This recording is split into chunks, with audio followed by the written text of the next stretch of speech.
श्रोतेहो नमस्कार. अज्ञात मुंबई या पुस्तकाचं क्रमशः वाचन आम्ही उद्यापासून प्रसारित करणार आहोत. त्या अनुषंगानं आज ऐकूया अज्ञात मुंबई या पुस्तकाचे लेखक नितीन साळुंखे यांची पुस्तक लिहिण्यामागची भूमिका स्पष्ट करणारी विशेष मुलाखत. त्यांच्याशी बातचीत करतायत शैलेश माळोदे. नमस्कार. पक्का मुंबईकर काय असतो याचं जर उदाहरण आणि एक रसायन असं दोन्ही एकत्र बघायचं असेल तर त्या व्यक्तीशी संवाद साधताना जी मजा येईल ती मजा आज आपण सर्वजण या मुलाखतीतून ऐकणार आहोत. हो, मी सुरुवातीलाच सांगतोय की ही मुलाखत एका अशाच पक्क्या मुंबईकर माणसाची आहे आणि त्या मुंबईकर माणसाशी दुसरा मुंबईकर माणूस म्हणजे मी शैलेश माळोदे संवाद साधणार आहे. अज्ञात मुंबई आणि अज्ञात मुंबई 2 अशी 2 पुस्तकं या व्यक्तींनी लिहिलेली आहेत. मनोविकास प्रकाशनातर्फे प्रकाशित झालेली ही 2 पुस्तकं, ही दोन्ही पुस्तकं जी आहेत ती अज्ञात मुंबईविषयीची आहेत आणि ही लिहिणारे लेखक ज्यांच्याशी आपण आता आज जो संवाद साधतो आहोत ते आहेत नितीन साळुंखे. नितीन साळुंखे हे तसे म्हणाल तर बँकर, पण बँकर म्हटल्यानंतर फक्त डेबिट क्रेडिट आणि खाते पुस्तकं वगैरे एवढं नाही, तर त्याहूनही बँकेचं एक मोठं विश्व असू शकतं आणि त्यात हिरिरीने बराच काळ सेवा बजावल्यानंतर आपल्या आवडीच्या कामासाठी त्यातून सेवानिवृत्ती घेऊन लेखनाकडे आणि विशेषतः मुंबईच्या संदर्भात प्रत्यक्ष संशोधन भेटी देऊन त्या संदर्भातली माहिती गोळा करून परखून मग अशी अज्ञात मुंबई आणि अज्ञात मुंबई 2 सारखी पुस्तकं त्यांनी लिहिलेली आहेत. आता 3रं पुस्तक पण ते लिहित आहेत आणि ते पुस्तक आहे KM इस्पितळाविषयी. आज आपण चर्चा करणार आहोत ती अज्ञात मुंबई, कहाणी मुंबईच्या ऐतिहासिक पाऊलखुणांची या संदर्भामध्ये. मुंबईचं कुतूहल हे कोकणी माणसाच्या, विशेष करून मालवणी माणसाच्या रक्तातच भिनलेलं आहे. तर याचा उगम नितीनजी, आकाशवाणीच्या स्टुडिओत तुमचं स्वागत केल्यानंतर कसा झाला हे विचारणं माझं प्रथम कर्तव्य ठरतं. या मुंबईविषयी जे कुतूहल होतं त्याचं बीज लहानपणीच माझ्या मनात पडलं होतं. आजोळ माझं लालबागचं. अच्छा, म्हणजे टिपिकल मुंबई आणि मध्यमवर्गीय मुंबई.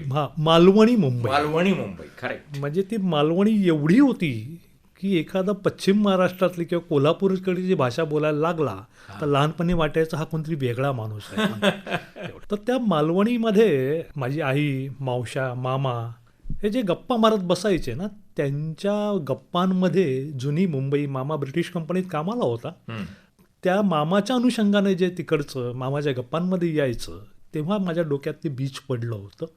सुप्तावस्थेत होता बरेच काळ आणि तिथेच एक पडलेलं बीज हे लालबाग. लालबाग हे नाव कसं आलं हे तेव्हाच. पण आमच्या इकडे प्रश्न विचारायचे कोणाला, हो, बंदी नव्हती पण विचारायचं कोणाला ही भीड होती. तसं डोक्यात राहिलं होतं, विसरलं नव्हतं ते. अच्छा, म्हणजे मामांकडून पण तुम्हाला कळलं नव्हतं? नाही, मी कोणाला विचारलंच नाही. हां, विचारायची धाडसच नव्हतं कधी. पण ते कुतूहलामुळे हळूहळू हळूहळू आकर्षण निर्माण होत गेलं मग. आणि त्यातनं जेव्हा संधी मिळाली पुढे बराच काळाने, ज्याला जवळपास माझी गोष्ट सांगतोय 10-12 वर्षाचा असताना, त्याच्यानंतर मी पुस्तक पहिलं लिहिलं 50शीत असताना. 40 वर्षाचा, 4 दशकांचा काळ हा मुंबई माझ्या डोक्यात भिनत होती. हळूहळू ते वाढतही होती. जशी समज आकलन वाढत होतं तसं नवनवीन गोष्टी डोक्यात येत होत्या, कुतूहल वाढत होतं, आकर्षणही वाढत होतं. म्हणजे 4 दशकं तुमच्या अंतर्मनात ते सतत घुसळण सतत सुरू असायचं ते माझ्यामध्ये. की एखादी वास्तू बघितली, एखाद्या रस्त्याने चालताना की हे ते काय काय घडलं असेल इथं.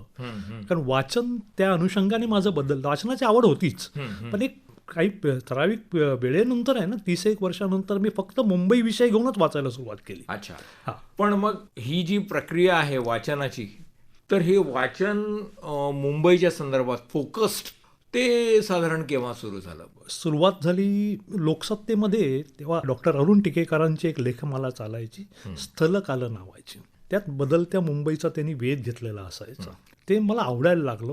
त्याने म्हणजे डॉक्टर अरुण टिकेकरांच्या संदर्भात म्हटलं जातं की जे शहरांचा लोकल हिस्ट्री, लोकल हिस्ट्री हा शब्द माझ्या माहितीप्रमाणे डॉक्टर टिकेकरांनीच आणलेला आपल्या इथं.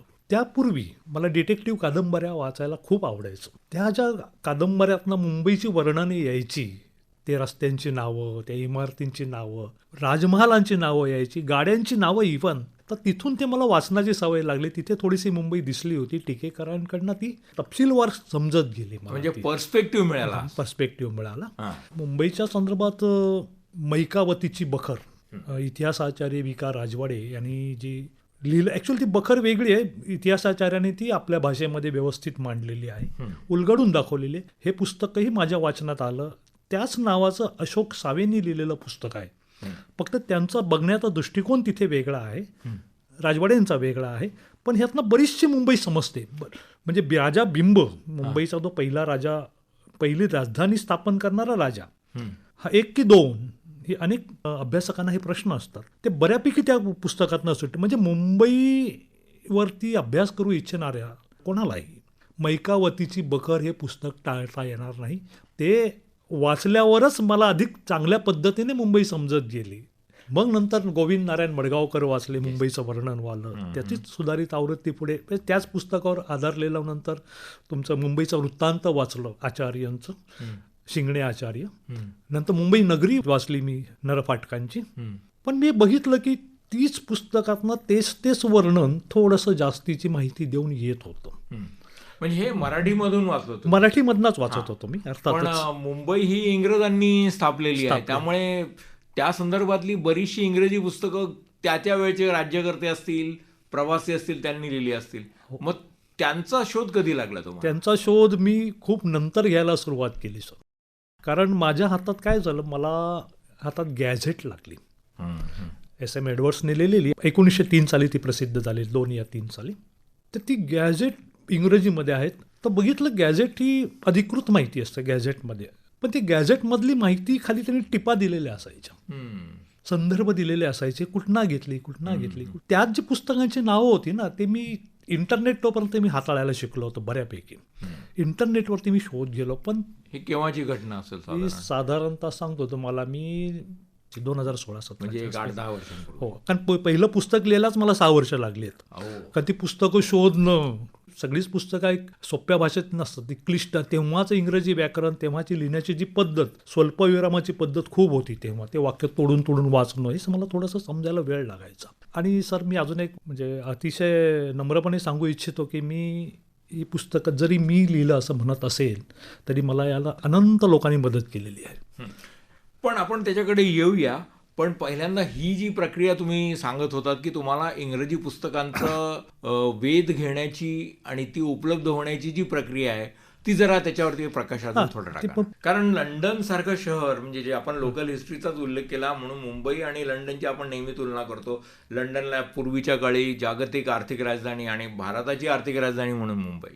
तर लंडनवरती 25-30 हजारापेक्षा जास्त पुस्तकं लिहिली, अजूनही येत आहेत. मुंबईच्या संदर्भामध्ये इंग्रजी पुस्तकाचा जेव्हा वेध घ्यायला लागला तेव्हा तुम्हाला या संदर्भातला काय क्वालिटेटिव्ह डिफरन्स जाणवला मराठीतला आणि इंग्लिशमधला? खूप. ही मराठीत जी पुस्तकं आली आहेत ना, त्याचाही आधार कुठेतरी इंग्रजी पुस्तकच आहेत. त्यावेळी प्रत्यक्ष मला वाटतं नारायण मडगावकर, गोविंद मडगावकर सोडलं तर त्यावेळी प्रत्यक्ष पाहून लिहिलेलं तसं कोणी नाहीये माझ्या माहितीत. तर मला गॅझेटमधनं हा सगळा शोध लागला. आणि तेव्हा जी म्हणजे चावचावसारखं पुस्तक, म्हणजे एवढी प्रवास वर्णनं तर जबरदस्त आहेत सर. त्यातनं जी मुंबई समजत जाते ना, ते काय ऐतिहासिक संदर्भ नव्हे, ते काय ऐतिहासिक पुस्तक नव्हे, प्रवास वर्णन, पण तेव्हाचे मुंबईची वर्णनं त्यात येतात. मला ती कल्पना करायची सवय आहे, डोळ्यासमोर उभं करायचं चित्र ते वाचत असतानाच. मग ती माझ्या हाती लागत गेली. मला अनेकांनी मदत केली, बाबा इथे मिळतील. मग एशियाटिकचा मी मेंबर झालो, एशियाटिक सोसायटी मुंबईचा. तिथे तर खजिना आहे. आणि मग ते सर काय, आता मला शब्दही सुचत नाहीत की मी लिहायला जाताना ना, की मी माहिती लिहायची असते, त्याच्या अनुषंगाने वेगळीच माहिती मिळत जाते. मी तो विषय तिथे राहतो, मी त्या माहितीच्या मागे जातो. एवढा अफाट साठा आहे माहितीचा, पण फार कमी आपल्यापर्यंत आलेल्या मराठी भाषेतनं. तो म्हणजे माहिती मिळाल्यावरती मला जो आनंद व्हायचा ना, तो आनंद म्हटलं माझ्यासारखे जिथे कोणते असतील ना अनेक लोक मुंबईवरती प्रेम करणारे, कुतूहल असणारे, माहिती हवी असणारे, तर आपण त्यांच्यापर्यंत पोहोचवायला पाहिजे. म्हणून मला जे मिळालं ते मी ते त्यांच्यापर्यंत. ही जी तुमची या संदर्भातली जी मनोवस्था आहे, ही मनोवस्था तुम्ही म्हणालात की हे 6 वर्ष लागली पुस्तकाला. मग 6 वर्ष सतत ही अस्वस्थ मनोवस्था राहिली? हो, अस्वस्थ म्हणजे काय, मला झोप लागायची नाही. आणि एखादी माहिती मिळाली, आणि हे साधारण इतिहास हा विषय असा आहे विज्ञानासारखा, आपण शोधायला एक जातो, सापडतं दुसरंच काहीतरी. असं अनेकदा घडलेलं आहे माझ्या बाबतीमध्ये. हां, मग तो विषय बाजूला राहतो, त्या विषयाचा शोध. म्हणून मला ती 6 वर्ष लागलेली. मी पहाटे 6 वाजता उठून लिहायला बसलेलो एखादा विषय. काय असतं, अनेक गोष्टींना डॉट असतात, सलग गोष्ट नसते कधी. तर ते डॉट जोडणं आणि त्यातनं अर्थ निघतो आणि तो कुठेतरी क्लिक होतो, हाच अर्थ बरोबर आहे म्हणून.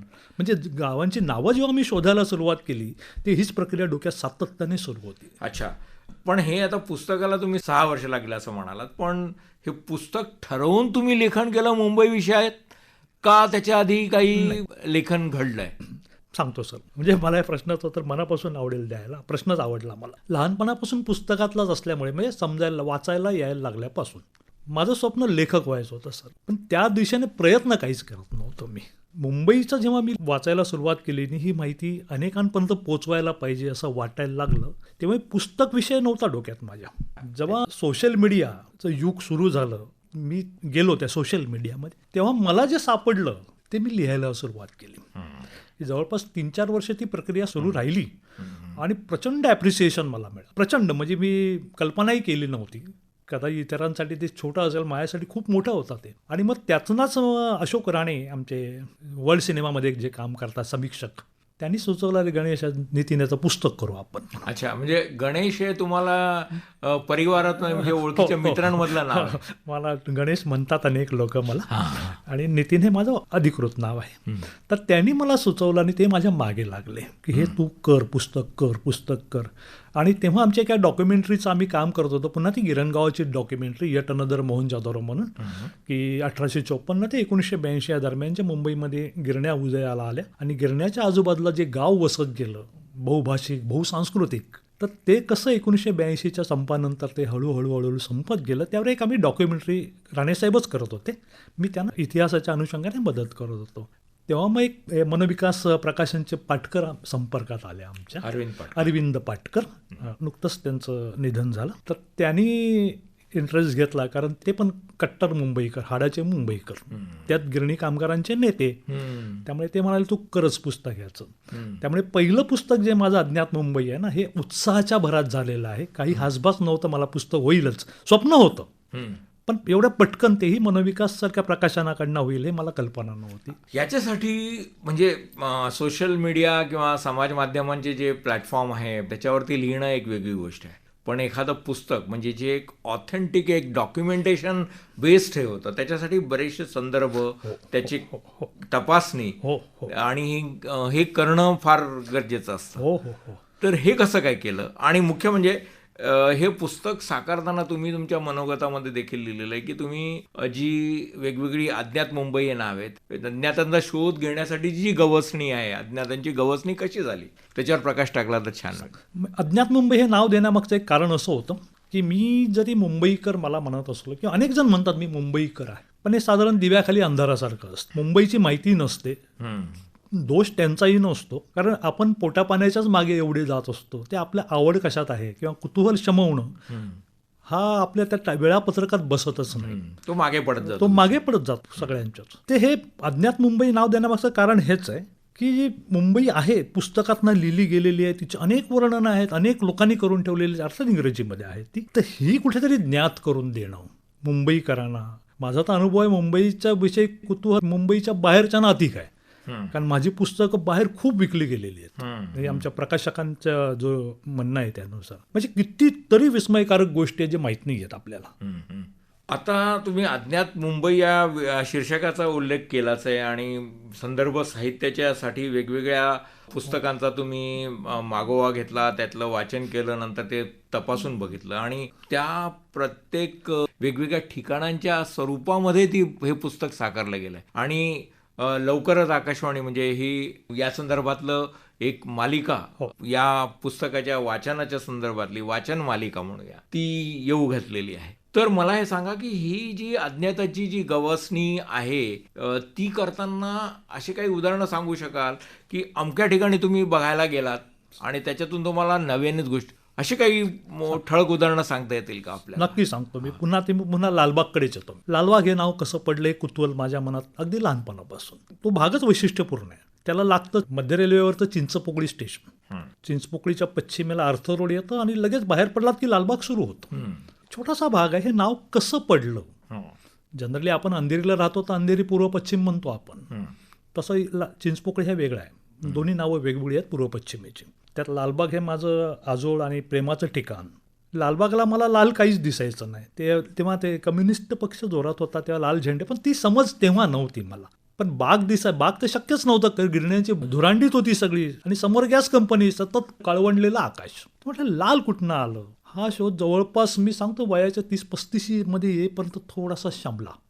सयाजीराव गायकवाडांवरती बाबा भांडांनी लिहिलेलं एक पुस्तक माझ्या वाचनात आलं आणि त्यात लालबाग एक बंगला होता. लालबाग हा एक उल्लेख मला सापडला. बाग एलिमिनेट झाली, आता लाल रंग आणि बंगला होता एवढं कळलं मला. पण नुसता होता, त्याचं लोकेशन एक्झॅक्टली कुठं हा शोध सुरूच होता. पुन्हा मला एका इंग्रजी पुस्तकात मला तो विषय सापडला की ते लालबाग नावाचा बंगला होता, तो आलिशान बंगला होता आणि तो वाडिया नावाच्या माणसाचा होता. अच्छा, पारशी अर्थात पारशी. तो भागच पारशांचा होता. लवजी नसरवानजी वाडिया, त्यांचं जे मूळ घर होतं ते गव्हर्नमेंट हाऊस, म्हणजे आत्ताचं हाफकिन इन्स्टिट्यूट म्हणून आपण, त्याच्या शेजारी त्याच्यापेक्षा मोठं ते वाडियाचं घर होतं आणि ती अख्खी जमीनच त्यांची होती. तर त्यातला एक हिस्सा ह्या वाडियाकडे आला होता. त्याचा तो बंगला होता. आता होता बंगला, नाव समजलं पण लोकेशन कळत नव्हतं. ते मला वाडियानेच लिहिलेला एका पुस्तकामध्ये दिसलं की इथे तो बंगला होता. तुम्हाला आश्चर्य वाटेल माळोजी साहेब, त्या बंगल्याचा काही हिस्सा अजूनही आहे. हो का? अजूनही आहे. जवळपास 200-100 वर्ष झाली असतील. वा, खूप बदललाय, मुलाग्र बदललाय तो भाग.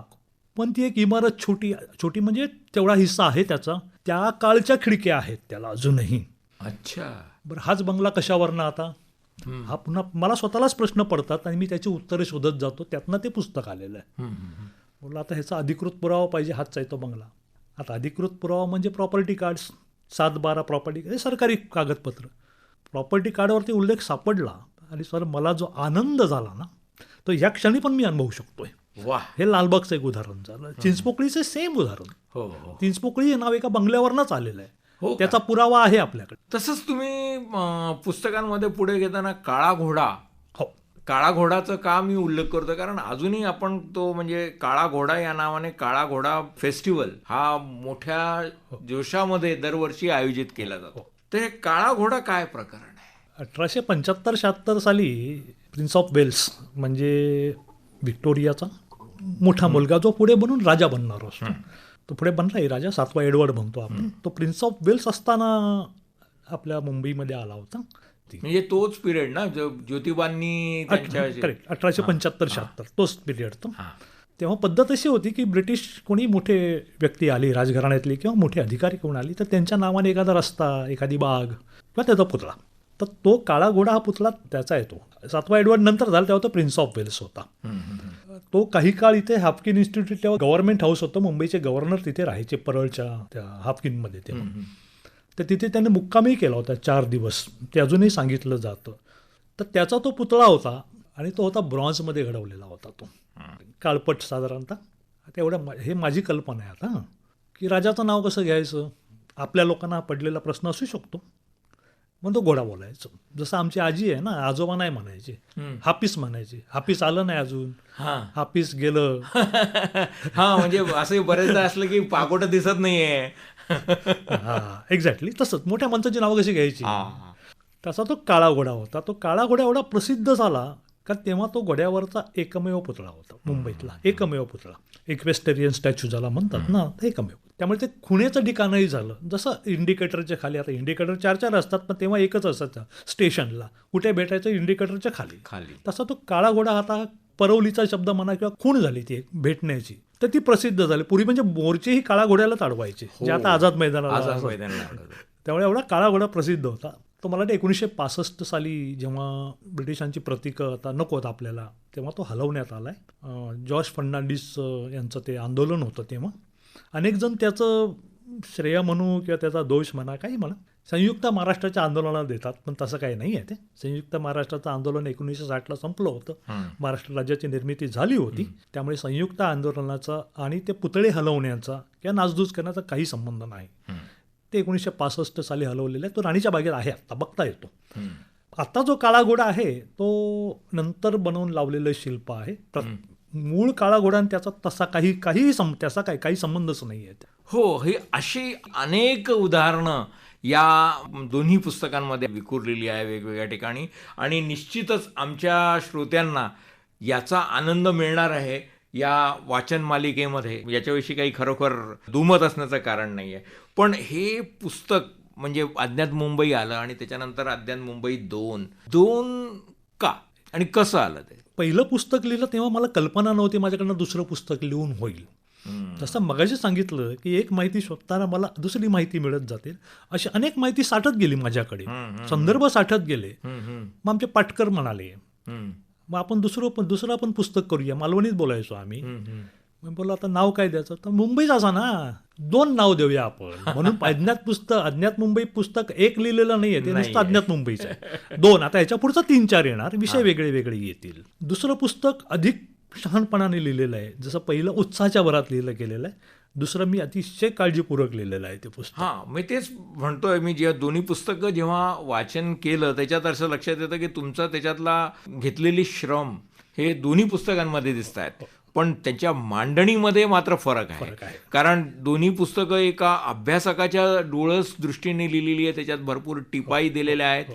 तर एकंदरीतच या टिपांचा उल्लेख वेगवेगळ्या पुस्तकांमध्ये जरी असला तरी श्रवणानंदासाठी या टिपा गुंफलेल्या आहेत एकंदरीत सलग वाचन मालिकेमध्येच, आणि तो श्रवणानंद त्यामुळे द्विगुणित निश्चितच होणार आहे. पण परत एकदा याच्याकडे येताना की ह्याच्या टिपा तुम्ही त्याच्यामध्ये लिहिलेल्या आहे, तुम्ही वारंवार उल्लेख केला आहे की एखादी नवीन गोष्ट शोधायला गेल्यानंतर नवीन सापडते. मग आधी सापडलेलं सत्य आणि नंतर परत सत्याचा शोध हा अविरत असतो, अखंड असतो, तो संपत नाही. तर नवीन सत्य, मग हे याची सांगड तुम्ही लेखनामध्ये कशी घडता? सांगतो. लेखनामध्ये सांगड घालताना पहिली गोष्ट मी संदर्भ का देतो तेही सांगतो, टिपा का देतो तेही सांगतो. सर मी जेव्हा पुस्तकं वाचायचो सुरुवातीच्या काळामध्ये तेव्हा मला संदर्भ सापडायचे नाही कुठे, की ही माहिती खरी कशावरनं किंवा ही घेतली कुठून, की जेणेकरून मला बी वाचता येईल, की त्याचा काही वेगळा अर्थ निघतो का. ही चूक माझ्याकडनं होऊ नये, जेणेकरून भविष्यात जे कोणी अभ्यास करतील ना त्यांना त्रास होऊ नये म्हणून मी ते संदर्भ आवर्जून दिलेले आहेत. टिपा ह्याच्यासाठी त्या लेखनाचा जो प्रवाह असतो, फ्लो म्हणू आपण त्याला, तो तुटू नये म्हणून एखादी माहिती वेगळी माहिती असेल ती टीप म्हणून देतो ती, नाही तर तो फ्लो तुटतो वाचकाचा. बरोबर, ते तुटू नये म्हणून. ते एखादी माहिती ऐकीव असते, लोककथेच्या माध्यमातून असते, आख्यायिका म्हणून असते, पण ती देणं मला महत्वाचं वाटतं, पण ती टीप म्हणून देतो याला कारण त्याला तसे पुरावे सापडलेले नसतात. विशेष करून मंदिरांच्या अनुषंगाने या गोष्टी प्रामुख्याने घडताना दिसून येतील. मग ते काळबादेवीचं मंदिर असेल, नाहीतर महालक्ष्मी आहे, गोल्फादेवी आहे, प्रभादेवी आहे. कारण आपण इतिहासाची पुस्तकं लिहितोय तर ती जास्तीत जास्त शुद्ध स्वरूपात जावं असा माझा प्रयत्न असतो. अर्थात इतिहास हा आजचं सत्य उद्या ते असेलच असं नाही, नवीन पुरावे येतात, आत्ताचं सत्य बदलतं. हे माझ्या बाबतीतही घडलेलं आहे. का महालक्ष्मीच्या वरळीच्या बांधाचं जे प्रकरण आहे, कारण मी लिहिल्यानंतर वेगळी माहिती हातात आली, तर ती मी पहिली लिहिलेली माहिती न खोडता दुसरी माहिती दिलेली आहे, आणि ते तसं स्पष्ट केलेलं आहे टिपेमध्ये. मी प्रकरणाच्या सुरुवातीलाच तसं म्हटलेलं आहे, टीप आवर्जून वाचा. तर जेव्हा सुधारित आवृत्ती येईल तेव्हा त्यातनं ते एलिमिनेट करून टाकेन मी आणि नवीन जी माहिती आली ती देईन मी. तर हे देणं फार महत्त्वाचं असतं, कारण एखाद्या वाचकाने ना सर पहिलं वाचलेलं असतं, पण नवीन ही काहीतरी नवीनच तुम्हीच काय वेगळं वेगळं सांगताय, तर ते सांगायला लागतं, कारण इतिहास आहे हा खरोखर, कारण तो वाचणारा श्रद्धेने वाचत असतो ना.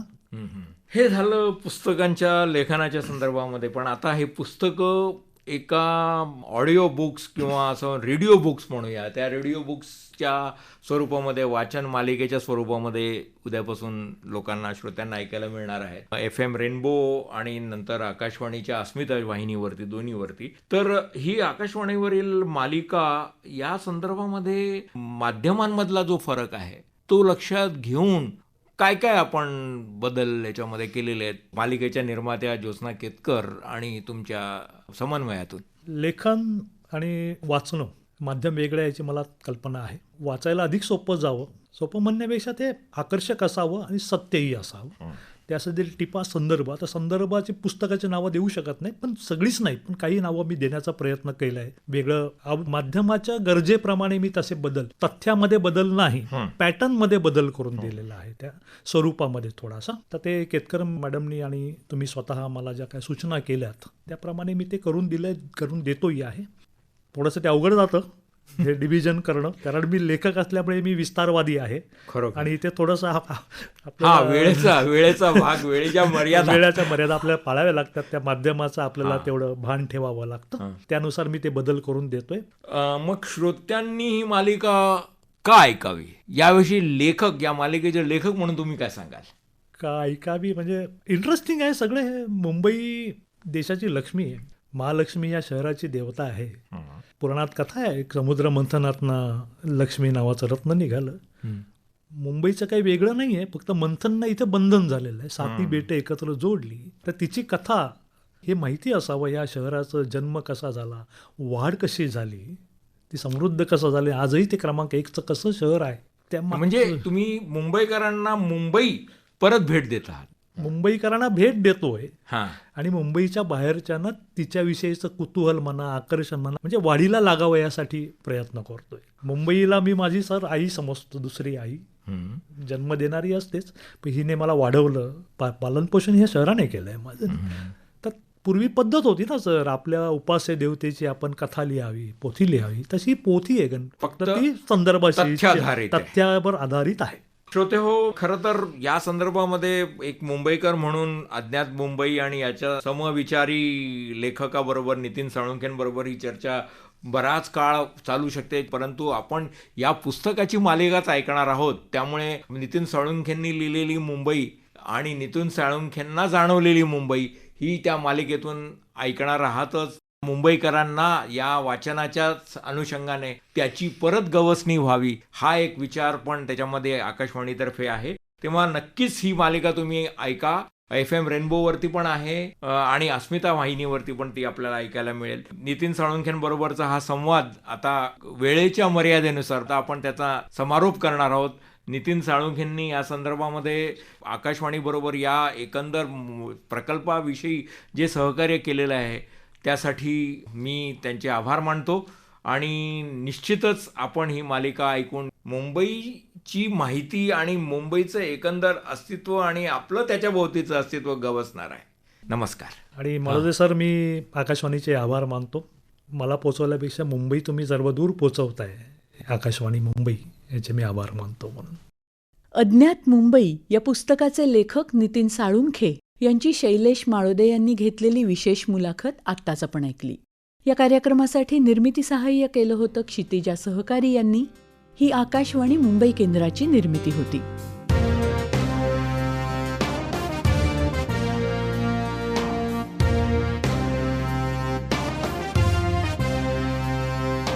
काय ऐकली कधी तुम्ही ही कथा 7 बेटांची, ह्या भूमीला साथ लाभली दर्याच्या लाटांची. कोणी म्हणे माया नगरी, कोणी मुंबई माता, इतिहासातून चला उलगडू आजही विस्मय गाथा. ही कहाणी अज्ञात मुंबईची, ही कहाणी अज्ञात मुंबईची.